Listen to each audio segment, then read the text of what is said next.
بشر.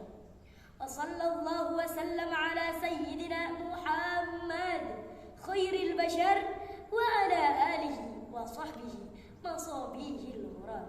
أما بعد.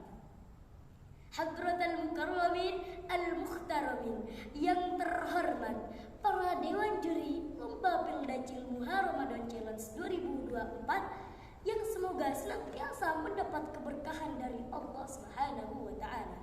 Amin, amin ya Rabbal Alamin. Para pemirsa rahimakumullah, dewasa ini sudah banyak kita dengar, bahkan sudah sering kali kita saksikan melalui jejaring sosial berita mengenai saudara-saudara kita di negeri Palestina. Sudah bukan merupakan rahasia bahwa saat ini mereka sedang dalam ketidakadilan serta kezaliman kaum Zionis laknatullahi alaihim.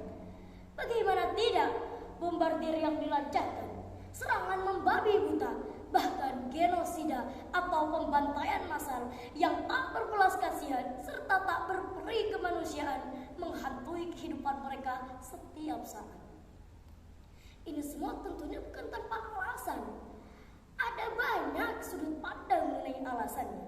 Salah satunya itu mengenai harta karun Nabi Sulaiman alaihissalam yang tersimpan di sekitaran Masjidil Aqsa, yang mana menarik para kaum Zionis untuk merebutnya dengan cara apapun.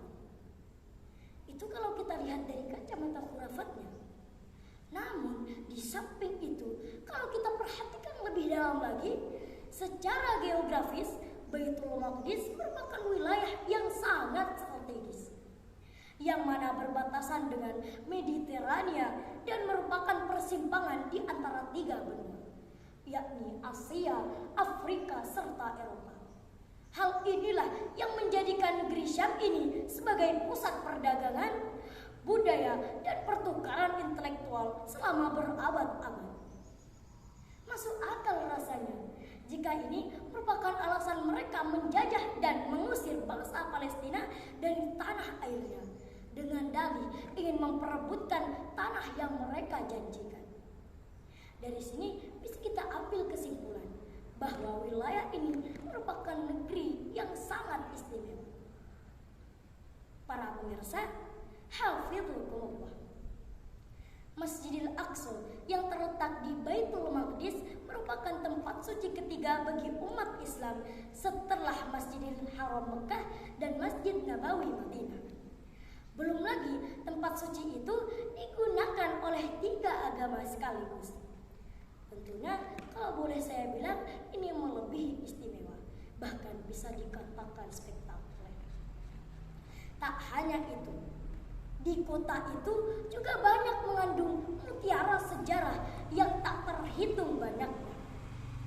Masjidil Aqsa yang merupakan kiblat pertama bagi kaum muslimin sekaligus menjadi saksi bisu perjalanan mulia yang dialami oleh orang yang paling mulia, yakni baginda Nabi Muhammad sallallahu alaihi wasallam, yaitu dalam peristiwa Isra dan Mi'raj. Sebagaimana Allah Subhanahu wa Ta'ala berfirman, Subhanalladzi asra bi'abdihi lailan minal masjidil haram ilal masjidil aqsa.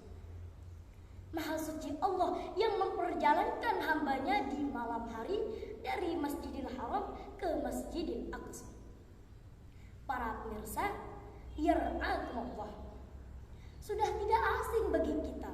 Bahkan ketika di sekolah dasar dulu, kita juga diajarkan kisah para nabi terdahulu, yang mana tak sedikit dari kalangan para nabi yang diutus di wilayah tersebut, seperti Nabi Yakub, Nabi Yusuf, Nabi Musa, Nabi Daud, Nabi Sulaiman, Nabi Zakaria, serta Nabi Isa alaihi salam. Dan menariknya lagi, banyak dari kalangan para ulama soleh yang lahir di kota tersebut. Salah satunya adalah Sultan Shalahuddin Al-Ayyubi, seorang pemimpin kaum muslimin yang berhasil merebut kembali kota Yerusalem dari pasukan salib di akhir abad ke-12. Para pemirsa, akramakumullah, Rasulullah sallallahu alaihi wasallam bersabda, La tushaddur rihal illa ila thalathati masajid.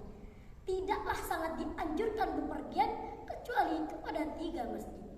Masjid hadza, kata Nabi, masjidku ini itu Masjid Nabawi, Masjidil Haram wa Masjidil Aqsa. Masjidil Haram dan Masjidil Aqsa. Dari sini sudah bisa kita ukur seberapa besar kemuliaan yang Allah berikan kepada tempat suci ini. Mari kita doakan semoga keadaan di Palestina semakin membaik dan ada titik terang serta mendapat keberkahan dari Allah Subhanahu wa taala. Allahumma barik lana fi syamina. Terakhir, semoga puasa kita diberi kelancaran serta amal ibadah kita selama di bulan suci Ramadan ini diterima oleh Allah Subhanahu wa taala. Amin amin ya rabbal alamin. Waffaqana Allah wa iyyakum ila siratim mustaqim wa ahsana mustaqbalana wa mustaqbalakum. Wassalamu alaikum warahmatullahi wabarakatuh.